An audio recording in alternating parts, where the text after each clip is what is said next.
Hi guys, welcome back to my channel, or welcome if you are new. Today I wanted to give you a video that compiled the ways that I use mindfulness in my everyday life.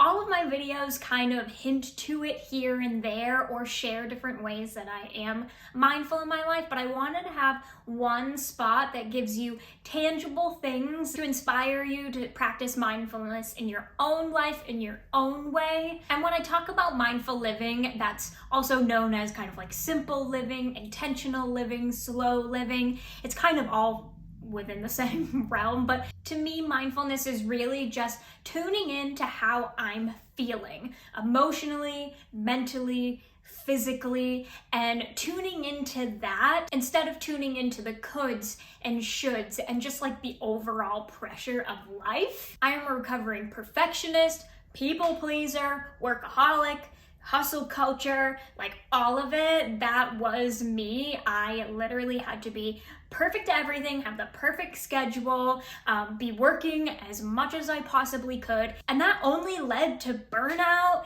to being literally so mentally, physically, emotionally exhausted in everything that I was doing. And when I took a step back and really kind of evaluated what was going on and why I was feeling that way, and discovered this way of kind of slow living, mindful living, intentional living, it really just felt like I was home. I don't know any other way to describe it, except it just felt so right in my heart and my soul, and it just felt like a sense of home. And so I wanted to share with you today some ways that I am mindful in my everyday life, like I said, to just kind of inspire you. And I know that everyone's life looks so different, even my day-to-day looks so different, but hoping that this will give you some ideas of things that maybe you want to put into practice, or ways that you can just kind of start that ball rolling and start thinking about, okay, maybe this isn't serving me, maybe this isn't what feels right in my gut, but it feels like what I should be doing and what I could be doing, and tuning that all out. And that's what I hope this video is for you. So the first way that I am mindful in my life is how I work. Now, I know, not everyone works from home or works remote or whatever, but I do. And the way that I work has evolved so much over the years. Like I said, I used to be in that hustle culture mode, have to be go, go, go, go, go all of the time. And when I took a step back and realized that that wasn't serving me in any sort of shape, way, form, whatever, I was able to reevaluate the way that I was doing things and really slow it down. So I am super intentional about how I work these days. So I really go with how I feel, and you're gonna notice I might say that like 1,000 times in this video, and if I do, I apologize ahead of time, but that's really what it is. It's just tuning into how I feel. So is it, do I feel like going to a coffee shop and working? Do I feel like working from my bed and watching Harry Potter? Do I feel like working in this office, tuning everything out and really like getting down to it? I love working at the library. That's like one of my new favorite things, because it is just the right amount of quiet but also background noise, and I can get so much done there. So that's one of my favorite places. But just kind of tuning into that and going, okay, one, where do I feel like working today? But also just in like the way that I schedule myself too. I used to be a schedule every single day down to the hour, so I know what I'm doing, when, what tasks. And if I didn't do that, I felt so guilty. I felt so much shame. I felt so much pressure on myself because, like I said, I was a perfectionist, so not completing a to-do list was the end of the world for me. And so I changed the way that I schedule out my days, my weeks, and now I just do an overall weekly to-do list. And that way I can go to it and go, okay, what do I feel like doing today? I'm not scheduling every single minute, hour, or whatever. I'm waking up and I'm going, okay, this is how I'm feeling today. I have the energy to do X, Y, and Z, so I'm gonna do that today.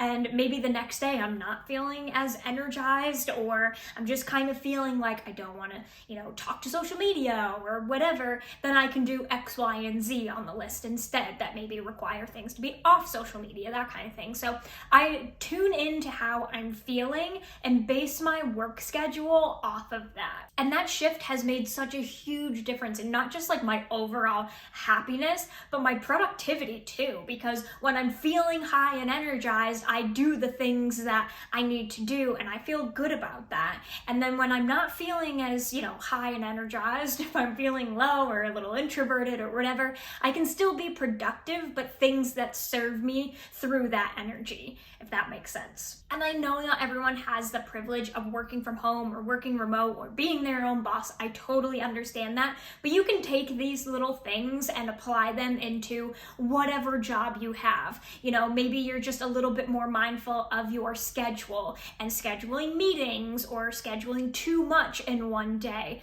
or too many projects at one time, etc. I mean, I could use 1,000 different examples, but you get the idea. You can take that and apply it in your own setting. One of the huge ways that I practice mindfulness in my life is through my workouts. And this is a recent change for me, you guys. So I was so scheduled before, and if I veered off of that schedule, I felt so guilty and I just put so much pressure on myself. And I've taken a huge step back and a lax approach to my workouts recently, and it has made such a huge difference. I never really enjoyed working out before, and then I became a health and wellness coach and really found a kind of a love for certain kinds of workouts, not everything. Cardio will forever be my nemesis, but through that, I found a love of workouts for certain kinds of programs, but I was still so scheduled with them. And more recently, I've just kind of kicked that mentality to the curb and really just focus on daily movement. I don't even really like calling them workouts anymore, or I have to work out today. First of all, no, it's I get to work out today because that is a privilege in itself.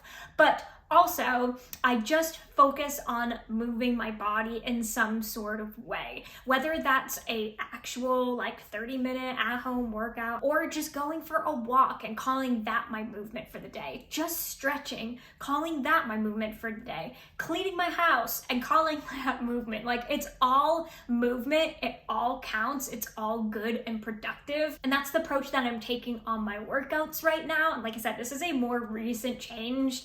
I used to be very structured and follow everything to a T, and I just found that wasn't serving me and it didn't feel good anymore. It felt good for a certain amount of time until it didn't, and when it didn't, that's when I knew that it was time to change it and take a step back and go, okay, what feels good right now? And this more lax, laid back approach is really working for me, and I'm finding so much joy in it because it doesn't feel so much pressure. If I'm just it's a sunny day, I want to go for a walk and that's my movement, I am so happy and I celebrate that.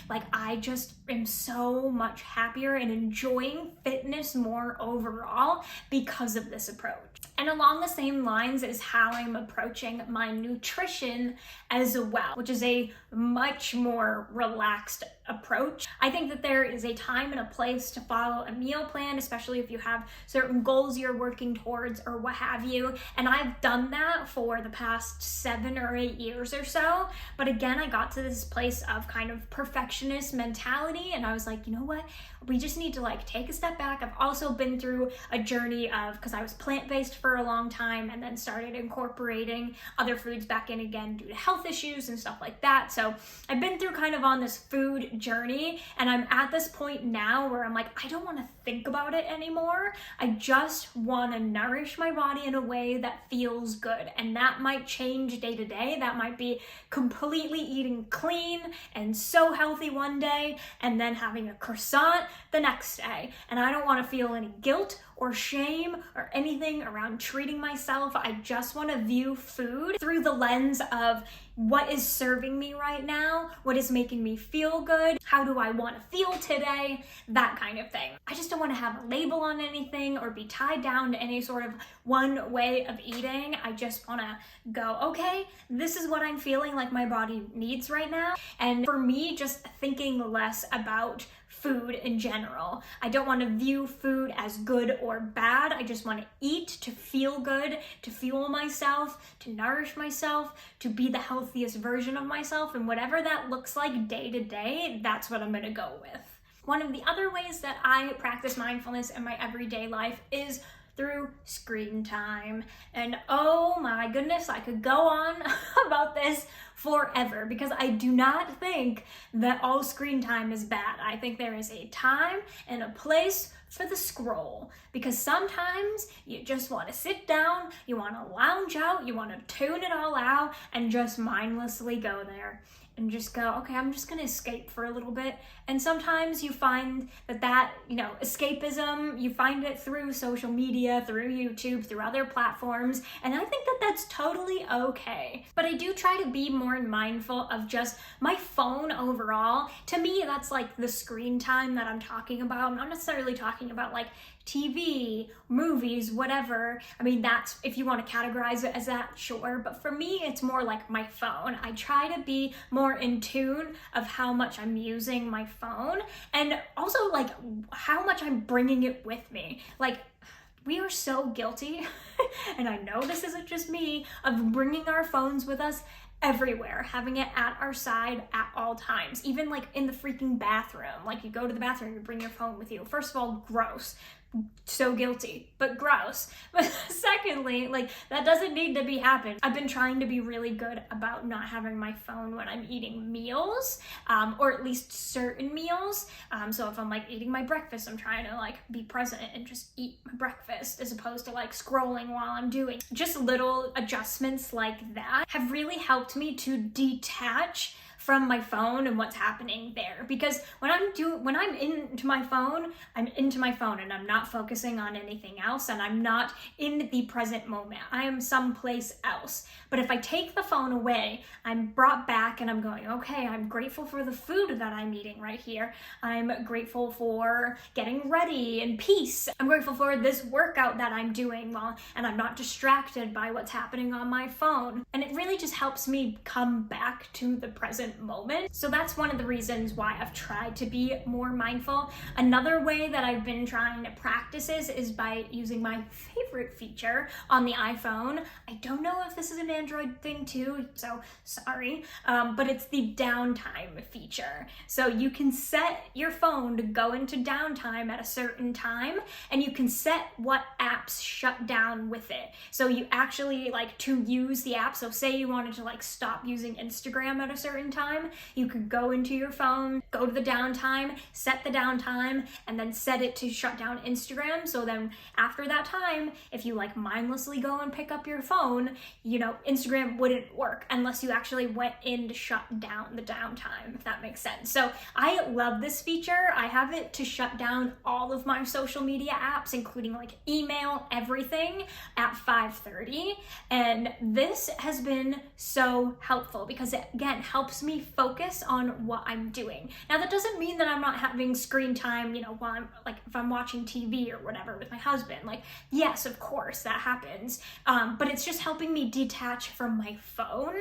And that has been, kind of like a safety device. So it's helping me break up with my phone a bit. And it's really helping. I've also been really trying to read more. And sometimes I get distracted by my phone. This way, the downtime comes on and I'm able to focus on what I'm reading and I'm not distracted by notifications going off or whatever. A lot of the time, I even just like put it away or in a different room and like don't even touch it. I'm better about that some nights versus others, but overall it is something that I'm trying to become more in tuned to, and the downtime feature really does help with that. Also, of course, like turning off notifications. I don't have any notifications turned on other than my wellness community. That's the only notifications that I have turned on. Like, not even text messages, phone calls, whatever. I just like cannot deal. I like shutting that stuff out and not having my phone cluttered with all sorts of things. So that's one way that I practice mindfulness through my phone, but also through what I'm consuming on social media as well. I think it's an amazing idea to do like an audit of what you're consuming, or just be more aware of what you're consuming. And if something isn't making you feel good, then unfollow. Yes, that's an amazing feature and we all need to take more advantage of it. Or if it's an ad or whatever it is, if there's something that's not making you feel lit up and you're, not bringing you joy through what you're consuming, then it's time to get rid of it. Like I said, whether that's the unfollow or whatever, like, you don't need to have that in your life. And the beautiful thing about it is you can choose not to see it. This is something I'm still so working on because I work in social media. So this is like a boundary that I've really had to work on to try to set, because it's very easy, especially when I'm trying to work, to get lost in the scroll. So I've really been trying to like work on my phone habits and just my digital habits in general. And one of the last ways that I try to be more mindful in my life, I kind of just touched on, but it's in setting boundaries. I am a recovering people pleaser.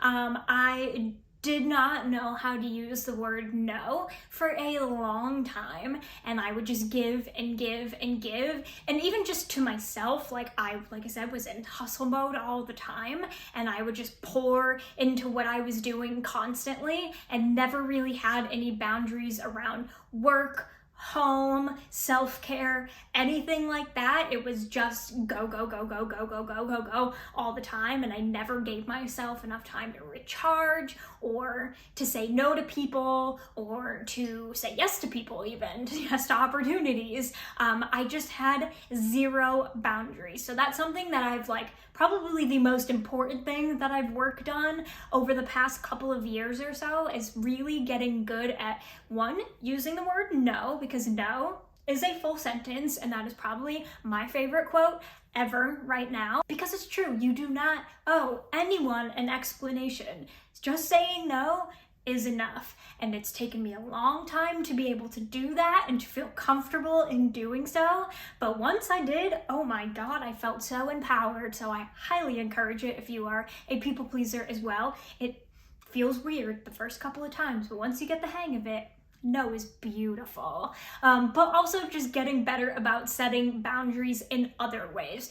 When work is done, and then it's home life. Or if I feel like I need a little bit more me time and to tune into how I'm feeling and just go with a little bit more self-care, then work goes off for a while and I become the priority. And this could be something so simple, like moving something from your to-do list. That in itself is creating the boundary. It's saying, no, this is too overwhelming right now. We're going to move it to a different day and respect how we're feeling right now. Or it could be canceling plans because, you just have too much on your plate in other areas of life. Or it could be saying, you know what? There's been not enough fun recently. It's been all work and no play. So it's time to set that boundary, go out and have some fun. This could be also in finances too. I find that when I'm working towards certain financial goals, sometimes I get too in tune with it, or too, I stay in one lane too much, and then, I don't ever go out and treat myself. Even a cup of coffee can be scary. So it's setting that boundary within yourself with your finances and going, okay, yes, we're saving, we're paying off debt, we're doing whatever we're doing, but it's also okay to treat yourself every once in a while and that kind of thing. So these are all boundaries that I've set with myself, if you couldn't tell, which is why it's so easy for me to share them. But it wasn't easy to do the work. So So don't get it twisted there. It does take a lot of work, especially when you're not used to doing it. I feel like the past couple of years has opened a lot of people's eyes to where they want their priorities to go, and this was something that definitely was prominent to me in my life, and I've done a lot of work on it, and it's not easy all of the time, but I am such a better person, and I feel like I have a more full and present life because of it. So that is all the ways that I practice mindfulness in my life. But I did just want to say that there is no way to do all of these things at once. You have to start small. Start with something that seems achievable to you. This could be something like unfollowing people on Instagram. It could be starting to use the downtime feature. It could be doing a weekly to-do list versus a scheduled day every single day. Something that is small and achievable and maintainable for you. And then once you kind of get that going and that becomes a new habit and part of your life, then you can move on to something else and start building on these things one by one. This did not happen for me overnight. I wasn't like so good at all of these categories all at once. It took a lot of work through a lot of time, a lot of personal growth, a lot of journaling and working through feelings and really just kind of taking a step back and slowing down. And I know not everyone has that season of life right now, but like I said, doing these small things will start to build up over time, and you will start to notice a difference in how you feel and just how your life feels and how light you feel overall, and you'll notice how present you are starting to become in your everyday life. I hope you enjoyed this video and it gave you some inspiration and it helps you start kind of tuning into how you're feeling and shoving out the shoulds and the coulds and focus on being present in the moment. So if you enjoyed, like I said, be sure to give this a thumbs up. Don't forget to subscribe and turn on the notification bell, do all of the things, and I will see you in my new video next week. Bye. And when I say mindfulness, you could interpret that to